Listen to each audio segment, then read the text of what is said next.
जय श्री राधे फ्रेंड्स। धरा ने कहा, अरे लेकिन बताओ तो अभी अभी क्या हुआ जीनत। यह कहकर जीनत बोली, अभी वक्त नहीं है, मैं बाद में बताऊंगी। यह बोलकर जीनत वहां से चली गई। धरा उसे देखकर गहरी सांस लेकर बोली, पता नहीं हमेशा इतनी जल्दी में क्यों रहती है। तभी वह अपना फोन उठाकर अपने स्क्रीन पर लगे एक एक ही फोटो को देखती है और उसकी मुस्कुराहट बहुत बड़ी हो जाती है। उसके दिल में तितलियां उड़ने लगती है। अंबर की फोटो देखते उसके गाल लाल लाल हो जाते हैं। उसे पता चला कि वो यहीं पर है। उसने उससे मिलने की हर उल्टे सीधे तरीके की कोशिश की, लेकिन पॉसिबल ही नहीं हो पाया। वीआईपी एरिया की तरफ उन लोगों की एंट्री नहीं है, तो वो अंबर से मिल ही नहीं पाई। लेकिन वह बहुत जल्द उससे मिलेगी, यह सोचकर ही उसका दिल खुशी से नाच रहा था।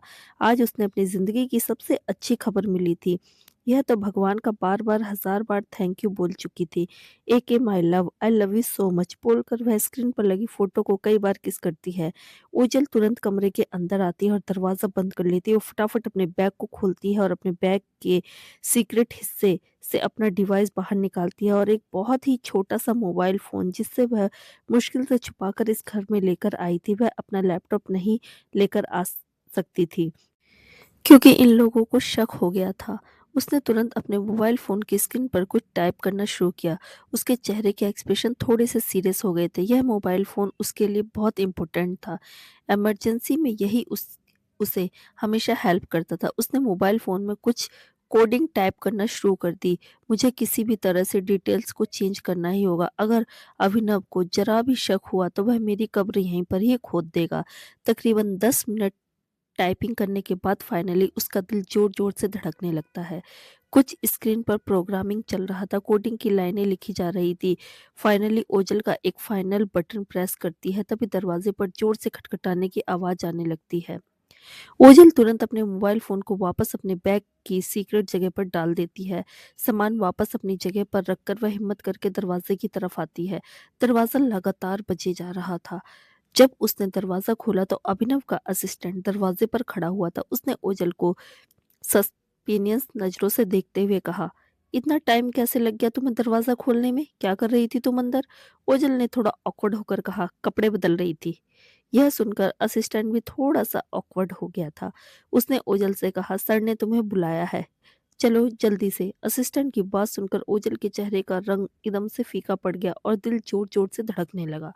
अभिनव ने उसे क्यों बुलाया वह नहीं जानती थी, लेकिन उसे कुछ भी ठीक नहीं लग रहा था। ओजल ने कहा, क्यों क्यों बुलाया उन्होंने?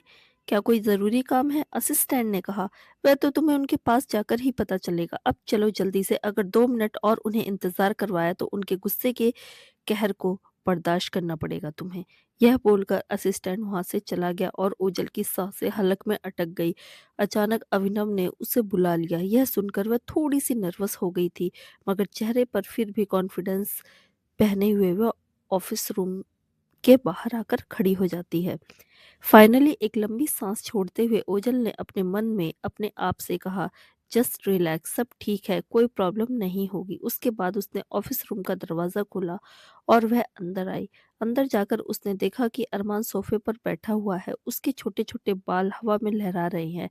वह जानबूझकर पैरों को हिला रहा था और अभिनव अपनी कुर्सी पर आराम से पीठ टिकाकर बैठा हुआ था। उसके हाथ में एक फाइल थी जिसमें वह नजरें गड़ाए हुए था। ओजल और अरमान जैसे ही नजरें मिलती है दोनों की, अरमान के एक्सप्रेशन खराब हो जाते। क्लियरली दिखाई दे रहा था कि अरमान को ओजल बिल्कुल भी पसंद नहीं थी।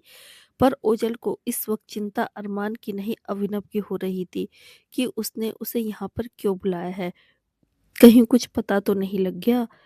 ओजल अभिनव की तरफ देखकर बोली, आपने बुलाया मिस्टर ठाकुर? उसकी आवाज सुनकर अभिनव की गहरी पलकें उठती हैं और वह अपनी काली आंखों से ओजल को और गौर से देखता है। ओजल थोड़ा ऑकवर्ड होकर खड़ी हो जाती है, मगर वह चेहरे पर कॉन्फिडेंस रखती है। अगर हल्की सी भी कोई नर्वसनेस या कुछ भी उसके चेहरे पर अभिनव की तेज तर्रार नजरों को दिखाई दिया तो वह मुसीबत में पड़ सकती है। यह चीज अभिनव के लिए सस्पिनियस हो सकती है, इसलिए वह चेहरे पर थोड़े से कंफ्यूजन के भाव रखती है, जैसे उसे कोई आइडिया ही ना हो कि यहाँ पर क्यों बुलाया गया है। और डेफिनेटली उसे वाकई में आइडिया नहीं था कि वह ऑलरेडी अपनी डिटेल्स को चेंज कर चुकी है। लोगों को पता तो नहीं चल गया ना? डेफ़िनेटली नहीं पता चला होगा। अभिनव ओझल से बोला, तुम्हें यहाँ पर कुछ पूछने के लिए बुलाया गया है। ये सुनकर अचानक ओझल एकदम से कड़क खड़ी हो जाती है। जी सर, पूछिए। अभिनव कुछ सेकंड तक चुपचाप उसे देखता रहता है, उसके बाद फाइनली उसकी जुबान से वह शब्द निकले, क्या अरमान ने आज तुम्हें परेशान किया? अचानक ये सवाल, जो ओझल के लिए बिल्कुल भी अनएक्सपेक्टेड था, यह सुनकर वह थोड़ी हैरान हो गई। उसने तिरछी सी नजरों से अरमान की तरफ देखा। अरमान गुस्से भरी आंखों से उसे घूर रहा था, लेकिन उसकी आंखों में वार्निंग थी, खबरदार अगर अपना मुंह खोला तो। लेकिन अरमान की वार्निंग भरी आंखों से घंटा ओझल को कोई फर्क नहीं पड़ रहा था। इस चिलगोजे को तो वह एक हाथ से लपेट दे, लेकिन अब इसके बैकअप में इसका बाप खड़ा हुआ है तो कुछ भी नहीं कर सकती। तो फाइनली उसे झूठ बोलना ही पड़ेगा। ओझल ने मुस्कुराकर कहा, नहीं मिस्टर ठाकुर, आपसे ये किसने कहा? अरमान चुपचाप बैठा रहा और अपने आप पर प्राउड करता रहा कि उसकी वार्निंग भरी नजरों ने इस लड़की को फाइनली डरा ही दिया। अभिनव ने कहा, रियली मिस सलोनी, तुम्हें शायद तुम्हें नहीं पता, लेकिन मुझे झूठ बोलने वाले लोगों से सख्त नफरत है। मैं तुम्हें एक आखिरी मौका दे रहा हूँ, मुझे सच बताओ, क्या अरमान ने तुम्हें आज परेशान नहीं किया? अभिनव का चेहरा देखकर लग रहा था कि वह काफी ज्यादा सीरियस है। अगर ओझल ने इस बार झूठ बोला तो डेफिनेटली उसकी खाट खड़ी हो जाएगी, क्योंकि साफ साफ उसका चेहरा बता रहा था कि उसे सब कुछ पता है, और फिर भी वह जानबूझकर सवाल पूछ रहा है। ओझल थोड़ा सा कंफ्यूज होकर अपने होठों को दांतों के नीचे दबा लेती है। वह एक बार फिर से अरमान की तरफ देखती है, जो उसे वार्निंग भरी नजरों से घूर रहा था, लेकिन इस छोटे डेविल को बचाने के चक्कर में कहीं उसी की बैंड ना बच जाए, क्योंकि बड़ा वाला डेविल बहुत ज्यादा खतरनाक है। ऑफ कोर्स उससे पंगा लेना ठीक नहीं होगा। ओझल ने थोड़ी नॉर्मल आवाज में कहा, मिस्टर ठाकुर, अरमान छोटा बच्चा है, और अगर बच्चे शैतानियां नहीं करेंगे तो और कौन करेगा?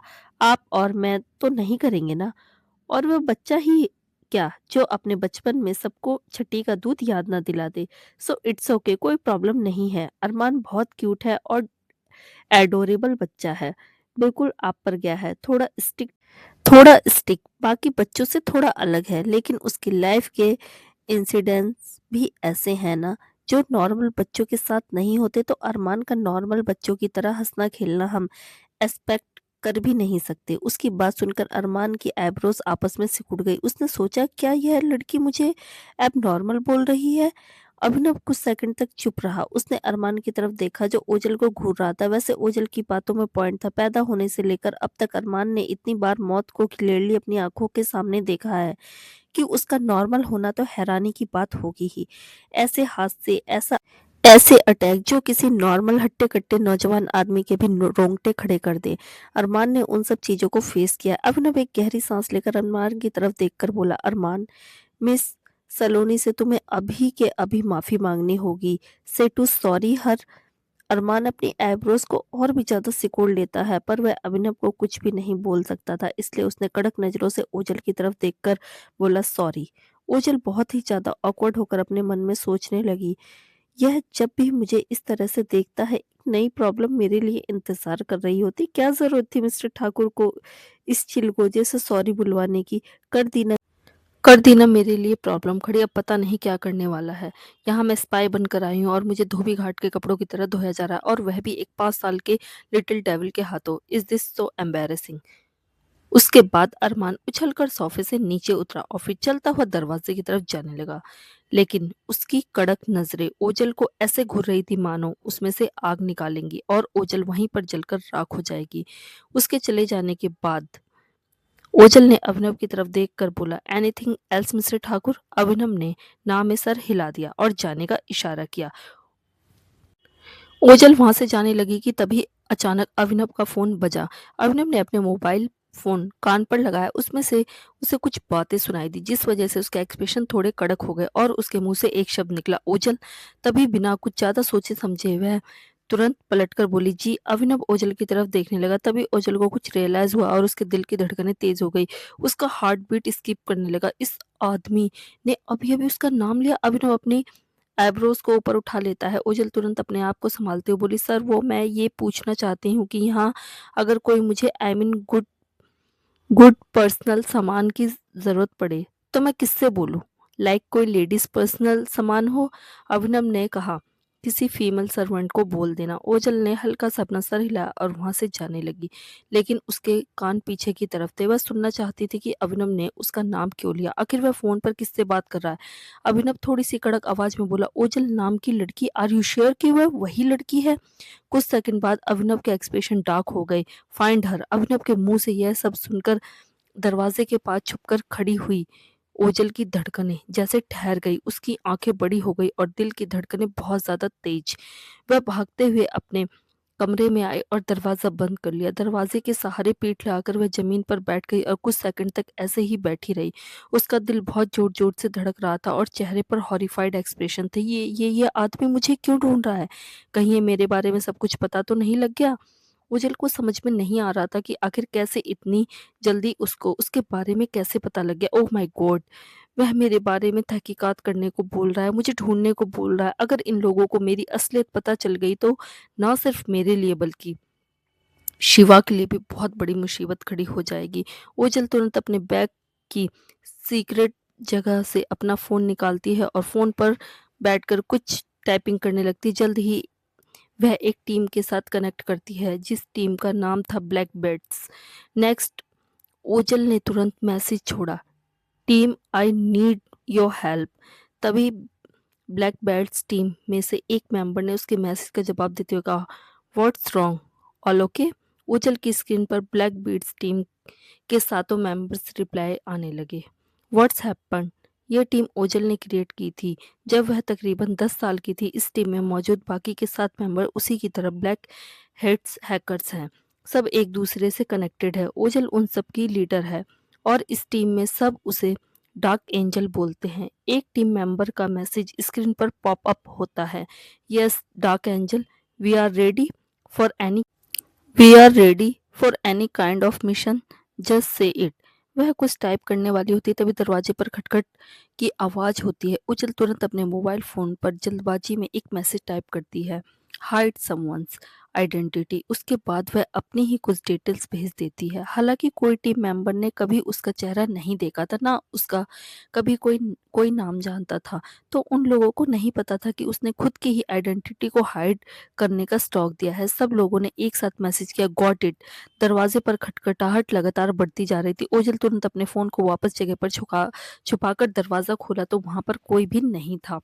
वह कंफ्यूज हो गई। तभी अचानक उसे डार्क आवाज सुनाई दी, वहां क्या देख रही हो, नीचे देखो। ओझल ने नीचे देखा तो लिटिल डेविल उसे घूर रहा था। अचानक अरमान को वहां पर देखकर ओझल ने थोड़ा सा ऑकवर्ड होते हुए कहा, mister junior Thakur, what are you doing here? Armaan ओझल से बोला, मेरे लिए हलवा बनाओ, मेरा खाने का मन है। यह बोलकर अरमान अपने कमरे में चला गया। ओझल ने एक गहरी सांस ली और किचन की तरफ चली गई। एक लड़की सड़क पर चल रही थी। चारों तरफ काफी अंधेरा था और सड़क भी थोड़ी सुनसान लग रही थी। वह लड़की थोड़ी घबराहट में बार बार आगे पीछे देख रही थी। पता नहीं क्यों उसे ऐसा लग रहा था जैसे उसे कोई फॉलो कर रहा है। लड़की थोड़ी सी घबराई हुई अपने मोबाइल फोन में किसी को लगातार कॉल कर रही थी। तभी अचानक उसका कॉल लग जाता है और उसकी एक फ्रेंड की आवाज दूसरी तरफ से आती है, हाँ बोलो प्रिशा, क्या हुआ? वह लड़की तकरीबन 22-23 साल की जवान और खूबसूरत लड़की थी। उसने मोबाइल फोन पर बात करते हुए कहा, हेलो सीमा, मुझे तुम्हारी हेल्प की ज़रूरत है। एक्चुअली मेरी गाड़ी बीच रास्ते में ख़राब हो गई है। क्या तुम मुझे रिसीव करने के लिए आ सकती हो? यहाँ पर बहुत अंधेरा है और पता नहीं क्यों मुझे ऐसा लग रहा है जैसे कोई मुझे फॉलो कर रहा है। मुझे बहुत ज़्यादा डर लग रहा है। दूसरी तरफ से सीमा ने कहा, oh oh my god Prisha, oh my god Prisha, तुम अपनी लोकेशन मुझे भेजो। मैं कोशिश करती हूँ जल्द से जल्द वहां पर पहुंचने की। और प्लीज कहीं सेफ जगह पर चली जाओ और मेरा इंतजार करो, ओके? प्रिशा ने तुरंत कहा, ओके, मैं तुम्हें अपनी लोकेशन भेजती हूँ। यह बोलकर उसने कॉल कट कर दिया और फटाफट अपनी बेस्ट फ्रेंड सीमा को अपनी लोकेशन भेज दी। वह थोड़ा आगे बढ़ ही रही थी, कहीं सेफ जगह पर जाने की कोशिश कर ही रही थी, लेकिन उसे लगातार ऐसा महसूस हो रहा था जैसे कोई उसके पीछे चल रहा है। वह तेज तेज कदमों से चलने लगी तो उसे अपने पीछे भी कदमों की आवाज सुनाई देने लगी। उसके चेहरे का रंग एकदम से उड़ गया। वह भागने की कोशिश करती है, तभी अचानक वह तेज स्पीड से भागकर एकदम से उसे चारों तरफ से घेर लेते हैं। प्रिशा की हवाइयां उड़ी हुई थी। 4-5 गुंडे लोगों ने उसे चारों तरफ से घेर लिया था। वह वहां से बचकर भागने की कोशिश करती है, लेकिन वह लोग उसे भागने नहीं देते और पकड़ लेते हैं। क्या कर रहे हो? छोड़ो, मुझे जाने दो। लेकिन वह लोग जो गुंडे लग रहे थे, उसे बिल्कुल नहीं छोड़ते और कहीं अंधेरे में ले जाने की कोशिश करते हैं। प्रीशा लगातार जोर-जोर से चिल्लाने लगती है, हेल्प हेल्प, कोई बचाओ हेल्प। लेकिन उसका चिल्लाना बेकार था। तभी अचानक गोली चलने की आवाज उन लोगों को सुनाई देती है और सब लोग अपनी जगह पर बर्फ की तरह जम जाते हैं। यहाँ तक कि प्रीशा भी। वह लोग देखते हैं कि सामने एक आदमी खड़ा हुआ था।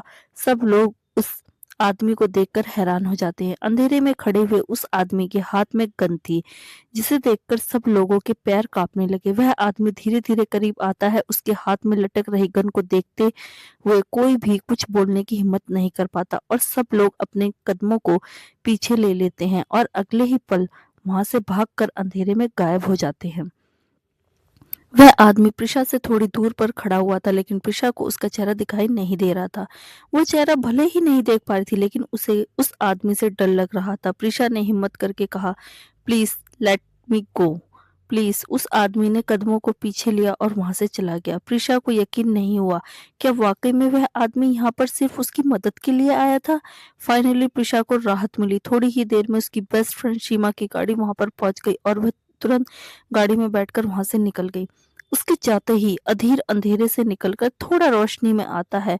वो गन वाला आदमी वही था। वो उसे फॉलो कर रहा था, लेकिन देखा कि कुछ सड़क छाप गुंडों ने उसे घेर लिया है तो हेल्प के लिए आगे आना पड़ा। उसने अपनी सिगरेट निकालकर मुंह में रखी और लाइटर के साथ उसे जलाकर कश लेने लगा। फिर वहां से चला गया। प्रिशा घर पहुंचती है। घर आते ही अचानक उसके कानों में एक तेज चिल्लाने की आवाज सुनाई देती है। चली आई? तुम कहाँ से आ रही हो इतनी रात को? अपने यार के साथ सोने चली गई थी क्या? डर के मारे प्रिशा के दिल की धड़कनें तेज हो गई। हॉल में उसकी मदर इन लॉ बैठी हुई थी। दिखने में तो बूढ़ी थी, लेकिन जुबान छुरी से भी ज्यादा तेज थी। प्रिशा ने हिम्मत करके कहा, आई एम सॉरी मॉम, मेरी गाड़ी एक्चुअली खराब हो गई थी तो मैं वो बूढ़ी औरत चलकर उसके सामने आई और जोर से एक थप्पड़ उसके गाल पे जड़ दिया। तुम्हें क्या लगता है तुम्हारे इन बहानों पर मैं यकीन कर लूंगी? कमीनी हरामजादी, पता कहाँ से आ रही है तू? यह बोलकर उस बूढ़ी औरत ने प्रिशा के बालों को कसकर अपनी मुट्ठी में पकड़ लिया। प्रिशा को दर्द हुआ। उसने अपनी आंखें बंद कर ली और आंसू टपक गए। उसने झटक कर अपनी सासू माँ के हाथ को अलग किया और कहा, मैं झूठ नहीं बोल रही हूँ, मेरी गाड़ी वहां कहीं खराब हो गई थी। प्रिशा के इस हरकत से उसकी मदर इन लॉ का खून उबलने लगा। तुम्हारी इतनी हिम्मत! रुको, मैं तुम्हें अभी बताती हूँ। ये बोलकर वह साइड में पड़ी हुई छड़ी को उठाकर लेकर आती है और प्रिशा के ऊपर बरसाने लगती है। प्रिशा घुटनों पर गिर गई। हाथों की मुट्ठियों को जोर से कसा हुआ था। उसके मुंह से चीख भी निकल रही थी, लेकिन उस बुढ़िया औरत का गुस्सा कम होने का नाम ही नहीं ले रहा था। वह लगातार डंडों से उसकी पिटाई कर रही थी। प्रिशा के शरीर पर जी भर के डंडे बरसाने के बाद फाइनली औरत जब थक जाती है और लंबी लंबी सांसें लेने लगती है तो डंडे को साइड में फेंकते हुए बोली, जाओ जाकर खाना बनाओ मेरे लिए और एक बार मेरे बेटे को आने दो, वह अच्छे से तुम्हें सीधा करेगा। ऐसे नहीं मानोगे तुम। यह बोलकर वह बूढ़ी औरत चली जाती है। प्रिशा अपने कमरे में जाती है और बिस्तर पर बैठ जाती है। उसने साइड में लगी हुई तस्वीर देखी और उसकी आंखों से आंसू टपक गए। साइड में तस्वीर लगी हुई थी उसके पति सक्षम अस्थाना की और उसके साथ खड़ी हुई थी खूबसूरत सी लड़की, उसकी बड़ी बहन सक्षम। प्रिशा की बड़ी बहन त्रिशा का पति था। जब उसकी बड़ी बहन जिंदा थी तो वो सक्षम के साथ उसके रिलेशन भी अच्छे थे, दोस्तों की तरह। लेकिन एक दिन उसकी वजह से उसकी बड़ी बहन का एक्सीडेंट हो गया और वह चल बसी, जिसका जिम्मेदार हर किसी ने प्रिशा को ही ठहराया। यहाँ तक कि उसकी सक्षम से शादी भी करवा दी गई अपनी बहन की जिम्मेदारियां निभाने के लिए। लेकिन यहाँ पर आने के बाद उसे हर रोज मारपीट ही मिलती थी। सक्षम अपनी मॉम से किसी भी तरह से कम नहीं था, बल्कि वह तो एक दरिंदा बन चुका था। हिम्मत करके वह अपने कपड़े निकालती है और आईने के सामने जाकर खड़ी होती है। अपने जख्मों पर दवाई लगाकर कपड़े बदलकर वो किचन में खाना बनाने के लिए चली जाती है। अगस्त्य होटल की लॉबी में था और फोन पर बात कर रहा था। शुभी उसे ढूंढते हुए वहां पहुंच जाती है। अगस्त को जब दूर खड़ा फोन पर बात करते हुए देखती है तो चलकर उसके पास आती है। अगस्त फोन पर बात करने के बाद अपने कंधे पर किसी का हाथ महसूस करता है। उसने पलटकर देखा तो शुभी थी। शुभी अगस्त से बोली, तुम यहाँ पर हो? मैं कब से तुम्हें ढूंढ रहा हूँ। अगस्त ने कहा, हाँ, वो जरूरी कॉल था। शुभी ने कहा, काम होता रहेगा, चलो जल्दी से डिनर का टाइम हो गया है, फिर उसके बाद तुम्हें दवाइयाँ भी लेनी है। अगस्त्य हल्का-सा सर हिला देता है। वो लोग रेस्टरूम में पहुँच जाते हैं और वहाँ पर एक टेबल पर जाकर बैठ जाते हैं। शुभी ने अगस्त से कहा, मैंने तुम्हें जो सूप भेजा था, तुमने फिनिश किया या नहीं? अगस्त ने हाँ में सर हिला दिया। शुभी हल्का-सा मुस्कुरा दी। अगस्त उसके चेहरे को बस देखे जा रहा था। शुभी ने जब नोट किया कि वह उसे ही देख रहा है तो उसने अपने एड्रेस को ऊपर उठाकर पूछा, व्हाट, मेरे चेहरे पर कुछ लगा है? अगस्त ने हाँ में अपना सर हिलाकर कहा, क्यूटनेस। अगस्त की बात सुनकर शुभी की हार्ट बीट एक पल के लिए स्किप करने लगी, पर फिर जल्दी से अपने ऑकवर्ड एक्सप्रेशन को दूर करते हुए बोली, टीनेजर्स की तरह फ्लर्ट सूझ रहा है तुम्हें? अगस्त हल्की सी मुस्कुराहट के साथ बोला, क्यों? फ्लर्ट करने का राइट सिर्फ टीनेजर्स के पास ही है। एक आदमी अपनी बीवी की खूबसूरती की तारीफ में क्या एक शब्द भी नहीं बोल सकता? शुभी अगस्त की तरफ देखती है। अगस्त शुभी से बोला, शुभी, मानता हूँ जो कुछ भी हुआ वह ठीक नहीं था और सब हमारी आत्मा पर बड़े गहरे जख्म देकर गया, लेकिन जो होना था वो हो गया। आखिर हम कब तक उन चीजों को पकड़ कर रखेंगे? जिंदगी बहुत छोटी है और मुझे तो ऐसा लग रहा है कि मेरी तो और भी ज्यादा छोटी रह गई है। तो क्या हम सब कुछ भूलकर एक बार फिर से इसके आगे कुछ नहीं बोल पाया? अब इस उम्मीद में था कि शायद सुबह आगे की बातों का मतलब खुद ही समझ जाएगी, लेकिन अगस्त ने जो कहा, उसकी जिंदगी छोटी है, यह सुनकर शुभी को अपने सीने में दर्द महसूस हुआ। वह कुछ बोलने के लिए अपना मुंह खोलने ही वाली थी कि तभी उसे एक आवाज सुनाई दी, शुभी आंटी। शुभी और अगस्त ने जब यह आवाज सुनी तो उन लोगों ने पलट कर देखा। एक खूबसूरत सी लड़की पीछे खड़ी हुई थी और मुस्कुराकर उन्हें देख रही थी। शुभी उसे देखकर कंफ्यूज हो गई। तभी तभी उसके पीछे चलता हुआ विवेक उस लड़की के बगल में आ जाता है। वह दोनों चलकर शुभी के पास आते हैं। विवेक का चेहरा देखते ही अगस्त के एक्सप्रेशन खराब हो जाते हैं, उसका मूड खराब हो जाता है। शुभी मुस्कुराकर खड़ी होकर बोली, विवेक। विवेक ने मुस्कुराकर कहा, शुभी, यह मेरी बेटी है ऐश्वर्या। शुभी ने ऐश्वर्या की तरफ देखा तो उसकी आंखें चमक गई। ओ माय गॉड विवेक, तुम्हारी बेटी कितनी खूबसूरत है। यह बोलकर शुभी ने ऐश्वर्या के गालों पर अपने हाथ रख दिए। ऐश्वर्या ने एक ब्राइट मुस्कुराहट के साथ कहा, हेलो आंटी। उसके बाद उसने अगस्त की तरफ देखा और कहा, हेलो अंकल। अगस्त कुछ नहीं बोला, बस सर हिला दिया। शुभी ने कहा, आओ ना बैठो। वह सब लोग वहां पर बैठ गए। शुभी ऐश्वर्या की तरफ देखते हुए बोली, तुम्हारे डैड तुम्हारे बारे में काफी बातें करते थे, तुम्हारी काफी तारीफ कर रहे थे। वैसे कहना पड़ेगा, जितना डिस्क्रिप्शन उन्होंने तुम्हारी खूबसूरती का दिया था वह काफी कम था। तुम काफी खूबसूरत हो। ऐश्वर्या का चेहरा चमक गया। उसने कहा, थैंक यू आंटी, आप भी बहुत खूबसूरत है। पता है, जब से डैड आपसे मिले हैं ना, मुझसे लगातार आपकी ही की बातें किए जा रहे हैं। वह आपके बारे में इतना बात कर रहे थे कि आपसे मिले बिना मैं रह ही नहीं पाई। यह सुनकर शुभी अपनी आंखें रोल करती बोली, हाथ को हवा में हिलाते हुए बोली, कम ऑन। विवेक की तो बस आदत है। विवेक अगस्त की तरफ देखता है जो अपनी कोल्ड आंखों से उसे देख रहा था। फिर से अगस्त को अपनी तरफ उस नजर से देखते हुए देखकर वह बहुत ज्यादा ऑकवर्ड हो जाता है और चेहरे पर एक जबरदस्ती की मुस्कुराहट के साथ कहता है, हेलो मिस्टर राव, कैसे हैं आप? अगस्त हल्का सा सिर हिलाकर इमोशनलेस आवाज में बोला, ठीक हूँ। अगस्त के इस अजीब बिहेवियर को शुभी नोट कर रही थी। टेबल के नीचे से उसने अगस्त के पैर को हल्का सा पैर मारा। अगस्त की नजरें शुभी की तरफ गई तो शुभी ने आंखों ही आंखों में उसे इशारा किया, जैसे बोल रही हो, क्या तुम थोड़ा नॉर्मल बिहेव नहीं कर सकते? चीजों को इस तरह से ऑकवर्ड मत करो। उसकी आंखों की लैंग्वेज को समझते हुए अगस्त एक गहरी सांस लेकर बस अपना फोन उठा लेता है बिना गुस्से के। तो वह विवेक को देख ही नहीं सकता था। चीज ऑकवर्ड करने का एक ही तरीका था कि वह अपने फोन में ही देखने लगा। शुभी एक गहरी सांस लेती है। यह आदमी भी ना कभी कभी उसका सर का दर्द बन जाता है। किसी छोटे बच्चे की तरह बिहेव करने लगता है, जैसे किसी ने उसकी फेवरेट चीज को उससे छीनने की कोशिश की है। सुबह ऐश्वर्या से मिलकर काफी सारी बातें करती है। दोनों एक दूसरे से काफी हंसते मुस्कुराते हुए बातें करते हैं। जाने अनजाने शुभी का दिल दर्द करने लगता है, यह सोचकर कि उसकी बेटियां होती तो आज शायद ऐश्वर्या की ही उम्र की होती।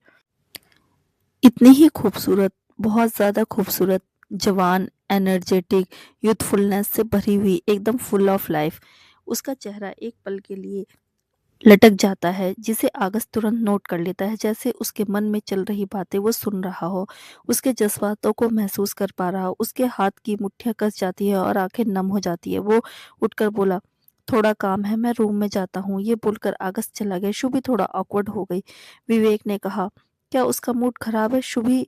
क्या मिस्टर राव को मैं पसंद नहीं?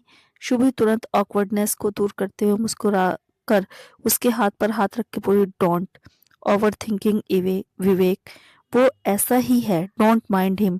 अगस्त अपने कमरे की बालकनी में खड़ा हुआ था। उसके हाथ में जलती हुई सिगरेट थी। वह बाहर की तरफ देख रहा था। बर्फ गिरने की वजह से बाहर का टेम्परेचर थोड़ा सा गिर गया था। ठंड बढ़ गई थी, पर अगस्त ने नॉर्मल शर्ट पहन रखी थी, कोई मोटा कपड़ा नहीं। शुभी उसके कमरे में आई तो उसने अगस्त को बालकनी में खड़ा हुआ देखा। वह थोड़ा आगे चलकर आई तो उसकी आंखें सिकुड़ गई। इस आदमी के हाथ में जलती हुई सिगरेट और बदन पर सिर्फ एक शर्ट थी। यह आदमी मरना चाहता है क्या? शुभी के हाथ में एक बोतल थी, जिससे वह अभी अभी किचन से गरम गरम काढ़ा बनाकर लेकर आई थी, स्पेशल हर्ब से बना हुआ काढ़ा। उसे वहीं पर रखकर शुभी एकदम से चलकर अगस्त के पास आती है और हाथ में पड़ी सिगरेट को फेंक पकड़कर वहीं पर फेंक देती है। अगस्त, जो कि ख्यालों में खोया हुआ था, उसे शुभी के अंदर आने का एहसास ही नहीं हुआ। एकदम से उसे अपने सामने देखकर वह थोड़ा हैरान हो गया। अगस्त का हाथ पकड़कर शुभी उसे कमरे में लेकर आई, बालकनी का दरवाजा बंद किया और फिर पर्दों को लगाते हुए गुस्से में अगस्त की तरफ देखते हुए बोली, दिमाग खराब हो गया है तुम्हारा? मरने का इरादा है क्या? इतनी ठंड में तुमने गर्म कपड़े क्यों नहीं पहने? और कितनी बार तुमसे कहा है कि सिगरेट नहीं पीनी मतलब नहीं पीनी? तुम्हें समझ में क्यों नहीं आता? मैं पागल हूँ क्या? अगस्त सुबह से बोला, तुम यहाँ पर क्या कर रही हो? यह बोलकर वह बिस्तर पर बैठ गया। शुभी अपनी आंखों को सिकुड़ते हुए बोली, क्या मतलब है मैं यहाँ पर क्या कर रही हूँ? अगस्त ने जवाब दिया, किसी के कमरे में आने से पहले दरवाजा नॉक किया जाता है, मैनर्स भूल गई हो क्या? शुभी अगस्त के सामने आकर खड़ी हो गई और बोली, अब मुझे तुम्हारे कमरे में आने के लिए नॉक करना पड़ेगा, परमिशन लेनी पड़ेगी? अगस्त शुभी की तरफ देखते हुए बोला, पहले की तरह मैरिड कपल नहीं है हम, डाइवोर्स हो चुका है हमारा। तुम ही तो हमेशा यह बात मुझे याद दिलाती रहती हो ना। अचानक डेवोस की बात सुनकर शुभी के हाथ, जो कि उसकी छाती पर क्रॉस थे, एकदम से अनक्रॉस हो जाते हैं। उसकी आंखों में एक अजीब सा दर्द दिखाई देने लगता है और वह अपनी आंखों को दूसरी तरफ करते हुए कहती है, मुझे भी कोई शौक नहीं है बार बार तुम्हारे कमरे में आने का। उसके बाद उसने एक गर्म स्वेटर लेकर अगस्त को देते हुए कहा, पहनो इसे और कितनी बार कहा है अपनी बॉडी को वार्म रखा करो। यहाँ का वेदर इतना ठंडा है और तुम्हें हमेशा ही ठंडे वेदर से प्रॉब्लम होती है। अगस्त हाथ में पकड़े हुए स्वेटर को लेता है और बिस्तर पर दूसरी तरफ फेंक देता है। नहीं चाहिए मुझे कुछ भी, और मेरी इतनी चिंता करना बंद करो। इतनी सी ठंड से मर नहीं जाऊंगा मैं। सुबह डिसबिलीव के साथ उसकी तरफ देखती है, क्या हो गया है तुम्हें?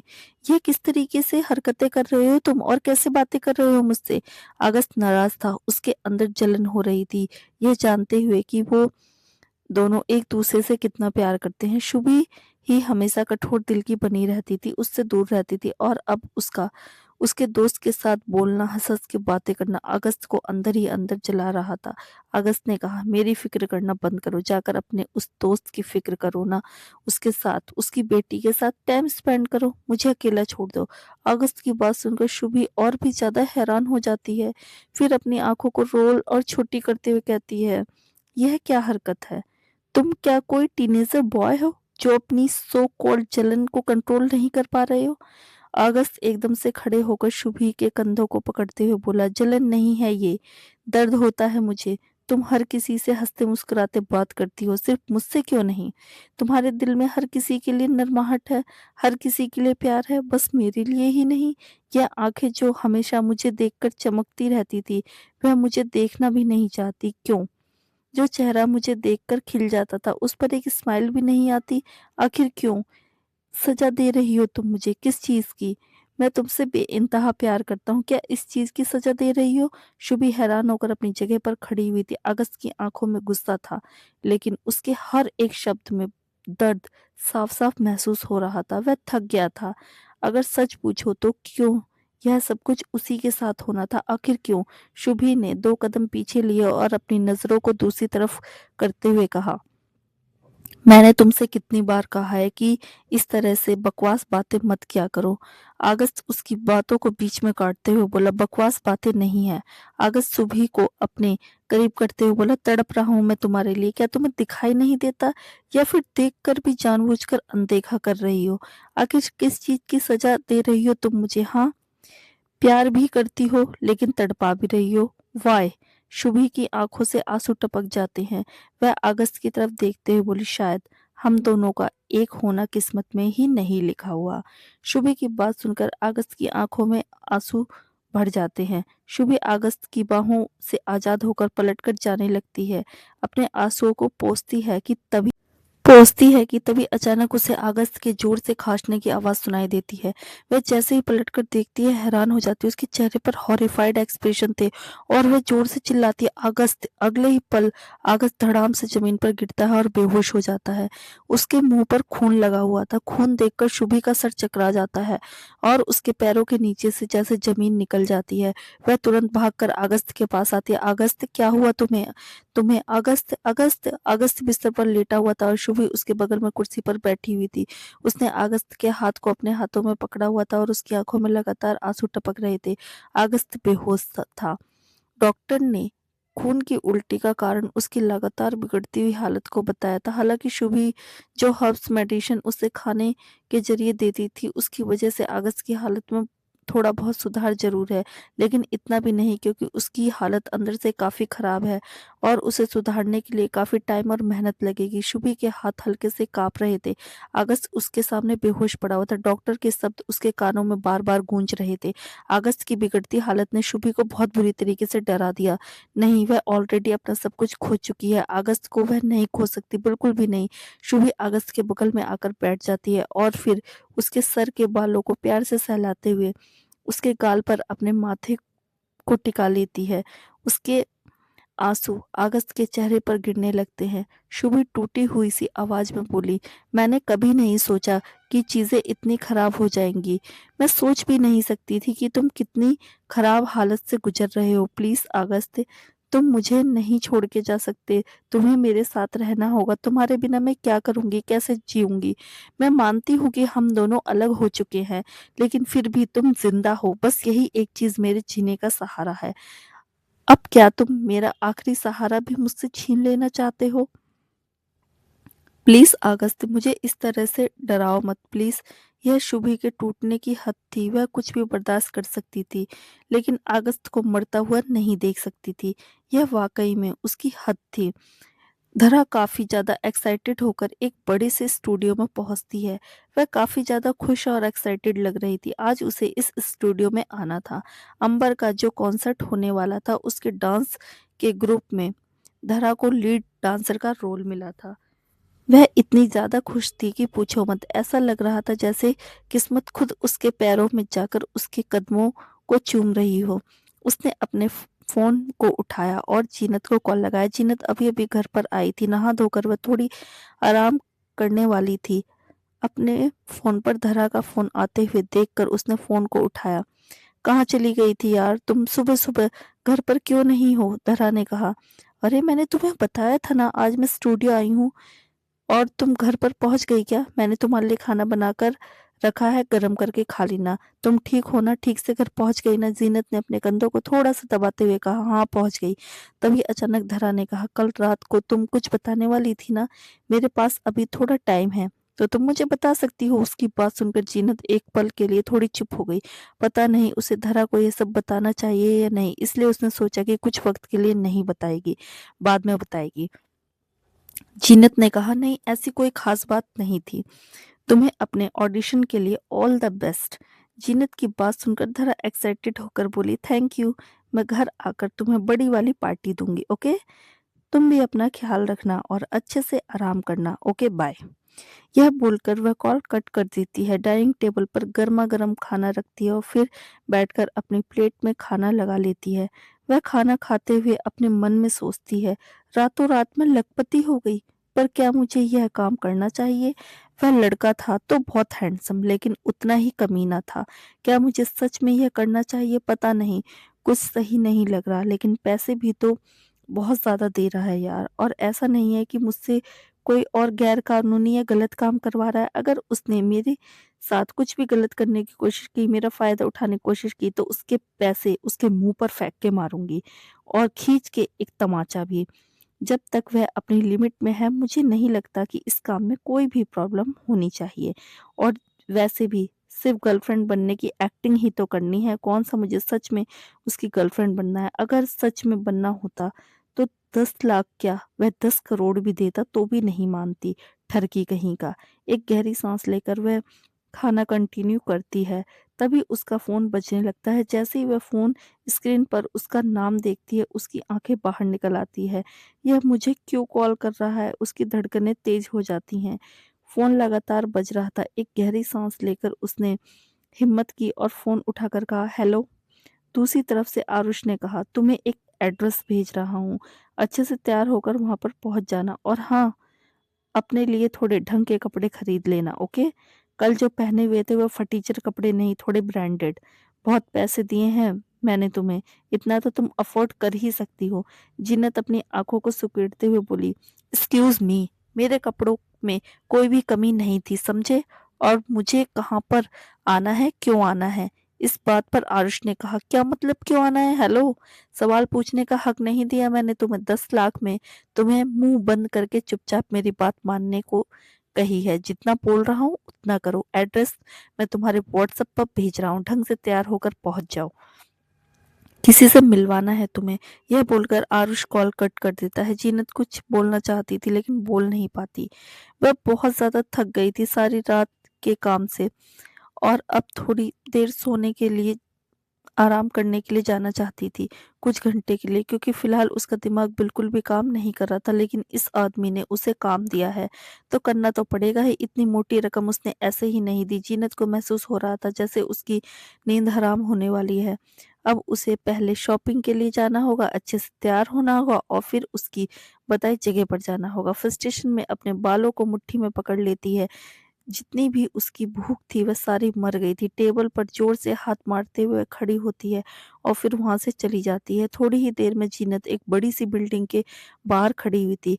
वह वहां पर चुपचाप खड़ी होकर उस बड़ी सी बिल्डिंग को देख रही थी। ये डोगरा की कंपनी है। इतनी बड़ी कंपनी, यहाँ पर काम मिलना हर किसी की किस्मत में नहीं होता। वह कंफ्यूजन में थी और कंफ्यूज होकर सोचती है, वह आदमी क्या यहाँ पर नौकरी करता है? अभी तक आया नहीं। एक काम करती हूँ, कॉल करके पूछती हूँ। वह तुरंत अपना फोन उठाती है कॉल करने के लिए।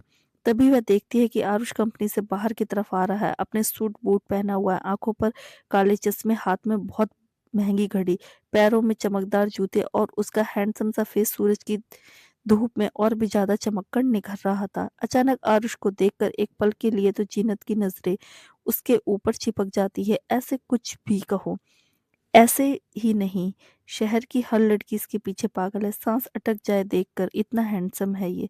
आरुष जीनत को देखकर उसके पास चलकर आता है। उसे देखकर जीनत थोड़ा ऑकवर्ड होकर स्ट्रेट खड़ी हो जाती है।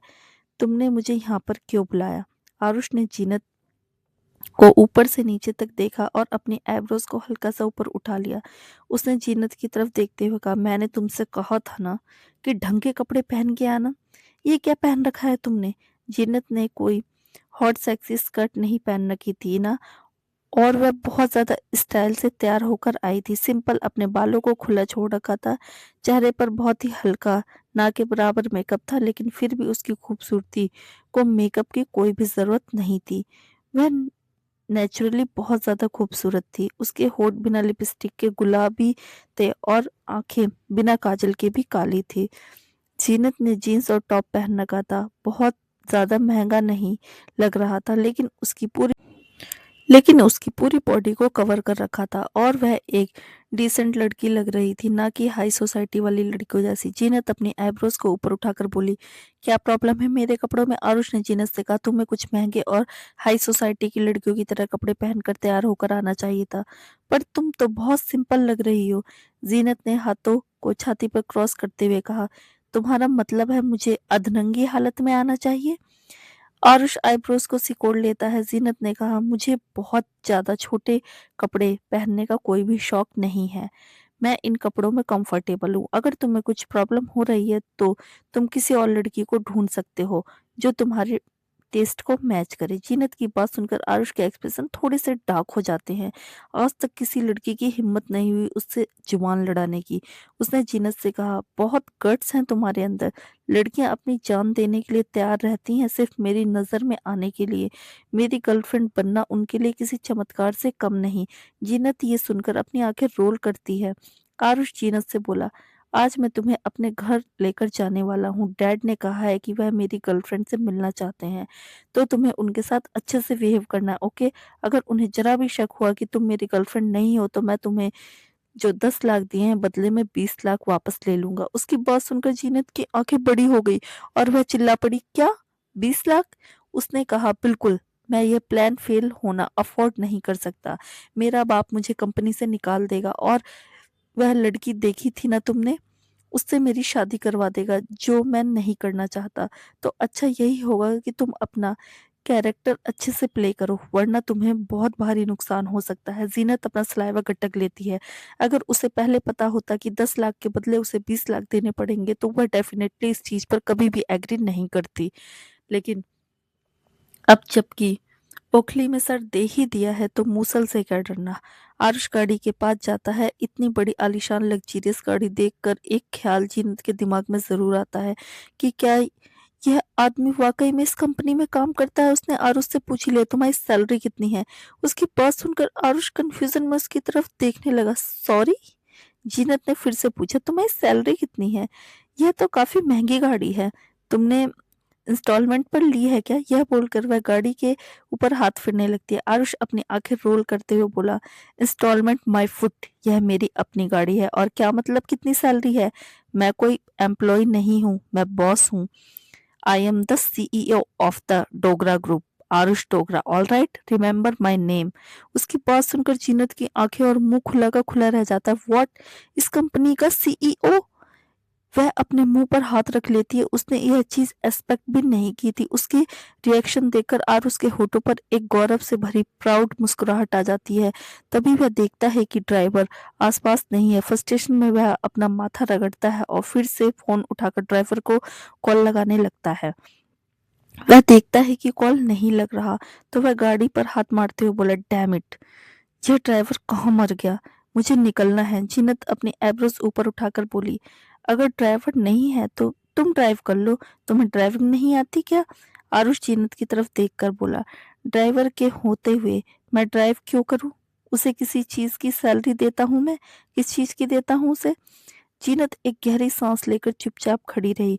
वह अपने मन में सोचने लगी, खड़ूस कहीं का। लगातार आरुष 2-3 बार कॉल करके ट्राई करता है लेकिन लगता नहीं तो फ्रस्ट्रेशन में जाता है। जीनत अपना गला साफ करते हुए बोली, अगर तुम्हें कोई प्रॉब्लम ना हो तो मैं गाड़ी चलाऊं? जीनत की बात सुनकर आरुष अपने एब्रोस को ऊपर उठाते हुए बोला, तुम्हें आती भी है गाड़ी चलानी? यह सुनकर जीनत आंखें सुकेड़ लेती है। एक्सक्यूज मी, ऑफ कोर्स मुझे गाड़ी चलानी आती है। कुछ सेकंड तक आरुष चुपचाप उसे ऐसे ही देखता रहा और फिर हल्के से कंधा उठाकर बोला, ऑल राइट। उसके बाद वह पैसेंजर सीट पर जाकर बैठ गया। एक गहरी सांस लेकर जीनत ड्राइविंग सीट पर बैठ गई। दरवाजा खोलती है और उसके अंदर जाकर बैठ जाती है। वह जैसे ही अंदर जाकर बैठती है अचानक उसका दिल जोर से धड़कने लगता है। ओह माय गॉड, गाड़ी के अंदर से कितनी अच्छी खुशबू आ रही है और गाड़ी कितनी बड़ी और कंफर्टेबल है। इनफैक्ट जीनत जिस सीट पर बैठी हुई थी वह काफी ज्यादा कंफर्टेबल थी। आंखों में चमक लेकर वह पूरी गाड़ी को अच्छे से देखती है, हाथ उठाकर स्टीयरिंग व्हील पर रखती है तो उसका दिल और भी ज्यादा स्पीड पकड़ लेता है। इतनी महंगी गाड़ी के स्टीयरिंग व्हील को उसने पहली बार अपने हाथों में पकड़ा था। उसने अपना सलाइवा गटक लिया। वह गाड़ी को बड़े ही अम्यूजमेंट के साथ टच करके देख रही थी। इतनी महंगी और अमेजिंग गाड़ी, पहली बार बैठने का सौभाग्य मिला है उसे। इस तरह से गाड़ी को टच करते हुए देखकर आरुष ने कहा, व्हाट इज दिस? इस तरह से टच मत करो, बेचारी क्या सोचेगी, इतनी इनकंफर्टेबल हो रही होगी। जीनत आरुष की तरफ देखकर कंफ्यूज हो जाती है और बोलती है, यह गाड़ी तुम्हारी गर्लफ्रेंड नहीं है। To be continue. हर हर महादेव दोस्तों।